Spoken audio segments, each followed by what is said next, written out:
Ujlović, predstavnica Ministarstva civilnih poslova, šefica Odjela za koordinaciju obrazovne politike. Gospodin Miljan Sladoje, stručni suradnik Ministarstva spoljnog poduzetništva Evropske trening fondacije. Hvala ITF-u koji je omogućio da se danas susništva najavimo neke aktivnosti, malo se pohvalimo i velika mi je čast da vas mogu pozdraviti u ime Ministarstva civilnih poslova na ovoj konferenciji koju zajedno organiziraju. Uvrstila je razvoj poduzetništva u svoje prioritete takozvanom Lisabonskom strategijom, referentni okvir ključnih kompetencija za cjeloživotno učenje,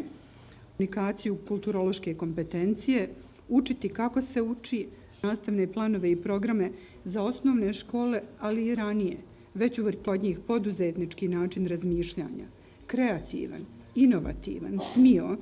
kao sad priliku pokazati na regionalnoj razini neka od svojih postignuća i ja im još jednom ovog